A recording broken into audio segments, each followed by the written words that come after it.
بسم الله الحمد لله والصلاة والسلام على رسول الله وعلى آله وصحبه ومن اهتدى بهداه أما بعد സിഫാത്തുൽ ഹുറൂഫ് അഥവാ അക്ഷരങ്ങൾക്ക് നൽകപ്പെടേണ്ടതായ സ്വരവിശേഷണങ്ങൾ, ശബ്ദ ഗുണങ്ങൾ എന്ത് അർത്ഥം കൽപ്പിച്ചാലും മഖാരിജ് പോലെ പ്രധാനപ്പെട്ട മറ്റൊന്നാണ് സിഫാത്ത്. ഇതിൽ വിപരീതങ്ങളില്ലാത്ത സിഫത്തുകൾ 7 നമ്മൾ മനസ്സിലാക്കി കഴിഞ്ഞത്. എന്നാൽ അതിൻ്റെ ചെറിയ അനുബന്ധം കൂടി അറിയേണ്ടതായിട്ടുണ്ട്. ഒരു വാൽക്കഷ്ണം അല്ലെങ്കിൽ അതിൻ്റെ ഒരു അനുബന്ധം, ഒരു തതിമ്മ ഫി സിഫത്തൈ അൽ ഖഫാ വൽ ഗുന്ന. زاد كثير من الأئمة صفتين أخريين من الصفات اللازمة التي لا ضد لها على الصفات السبع التي تقدم الكلام عليها، وهي صفة الخفاء والغنة.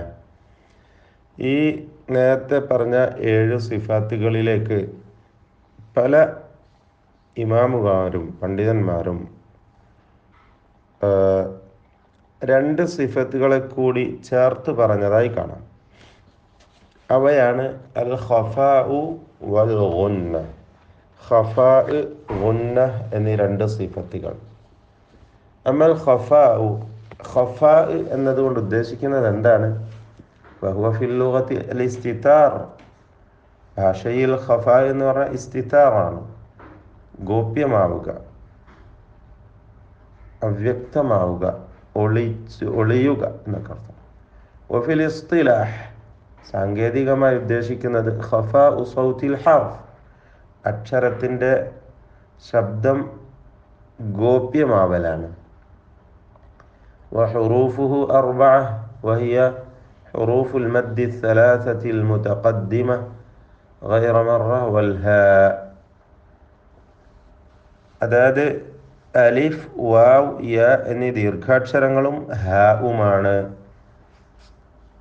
ഇത് ചിലരൊക്കെ ചേർത്തു പറഞ്ഞ ഒരു സിഫത്താണെന്ന് മാത്രം.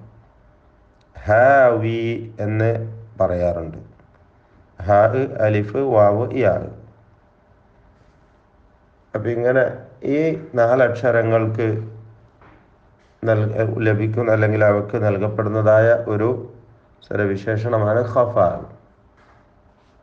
لأنها تخفى في اللفظ إذا اندرجت بعد حرف قبلها. മറ്റൊരു ഹർഫിന് ശേഷമാണ് അത് ഉച്ചരിക്കുന്നതെങ്കിൽ ശബ്ദത്തിൽ ഉച്ചാരണത്തിൽ അത് ഗോപ്യമായി പോകുന്നു. ഒരു പ്രത്യേകമായ അവസ്ഥയിൽ മറ്റ് അക്ഷരങ്ങളുടെ പോലെ പ്രകടമാകുന്ന, മുദ്ഹറായി ഉച്ചരിക്കപ്പെടുന്നൊരവസ്ഥ അതിനുണ്ടാകുന്നില്ല എന്നതുകൊണ്ടാണ് ഈ സിഫത്ത് അവക്ക് നൽകപ്പെടുന്നത് എന്നാണ് വിശദീകരിക്കുന്നത്. വഅമ്മൽ ഗുന്ന, വേറെയും പല കാര്യങ്ങളും ഖഫാവുമായി ബന്ധപ്പെട്ട് ഇമാം മർസഫി രേഖപ്പെടുത്തുന്നുണ്ട്. ഞാനതൊന്നും ദീർഘിപ്പിച്ച് സംസാരിക്കാൻ ഉദ്ദേശിക്കുന്നില്ല. അടുത്തതായിട്ട് വഅമ്മൽ ഗുന്ന എന്ന സിഫത്ത് فهي في اللغة صوت في الخيشوم.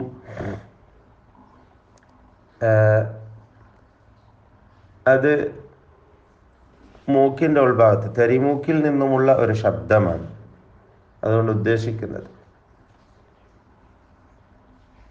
ലാ അമല ലില്ലിസാനി ഫീഹി, നാവിന് അതിൽ യാതൊരു അമലും തന്നെയില്ല. നാവ് ആ ഗുന്ന എന്ന സിഫത്തുമായി യാതൊരു ബന്ധവും പുലർത്തുന്നില്ല, അതിന് യാതൊരു ബന്ധവും അതിലില്ല. സാക്കിനായ നൂനിനും തൻവീനിനുമാണ് കൂടുതലായി ഗുന്നത്ത്, അതുപോലെ മീമിനും ഏറ്റവും കൂടുതൽ പ്രകടമാവുന്ന അവസ്ഥ അതാണ്. ഗുന്നത്ത് പ്രകടമാവും. ശേഷം അവക്ക് സുക്കൂൻ നൽകി ലാഹിറത്തായി മുദ്ഹറത്തായി ഉച്ചരിക്കപ്പെടുമ്പോഴും അതുപോലെ ഹറക്കത്ത് നൽകപ്പെടുമ്പോഴും അതിനുശേഷം അല്ലെങ്കിൽ മുദ്ഗമത്തായി മുഖ്ഫാത്തായി ഒക്കെ വരുമ്പോഴൊക്കെ കൂടുതൽ ഗുന്നത്ത് നൽകപ്പെടുന്ന സന്ദർഭമാണ്. ഇതിൻ്റെ വിശദാംശങ്ങൾ അഹ്കാമുൻ നൂനി സാക്കിന വ തൻവീനിലും അഹ്കാമുൽ മീമി സാക്കിനയിലും നാം മുമ്പ് വിശദീകരിച്ചിട്ടുണ്ട്. ഇനിയും ഇൻഷാ അല്ലാഹ് ആ ഭാഗത്തേക്ക് നാം പ്രവേശിക്കുന്നതാണ്. അപ്പോൾ ശബ്ദ നൽകപ്പെട്ട നൂൻ മുഷദ്ദദ, മീം മുഷദ്ദദ, അതുപോലെ തൻവീൻ,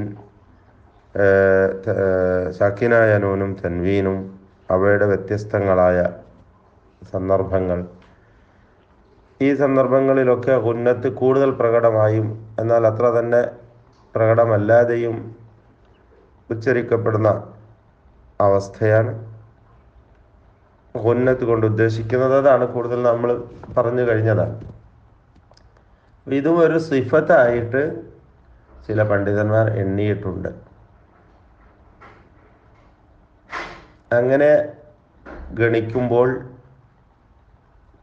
വിപരീതങ്ങളില്ലാത്ത 7 സിഫത്തുകളിലേക്ക് ഇവയെ കൂടി ചേർത്തുകൊണ്ട് 9 സിഫത്തുകളായി ഗണിക്കപ്പെടുന്നതാണ് ആ ഗണന അനുസരിച്ച്. ഇതാണ് നമുക്ക് അവസാനമായി മനസ്സിലാക്കുവാനുള്ളത്. ബാറക്കല്ലാഹു ഫീക്കും. കൂടുതൽ കാര്യങ്ങൾ ഇൻഷാ അല്ലാഹ്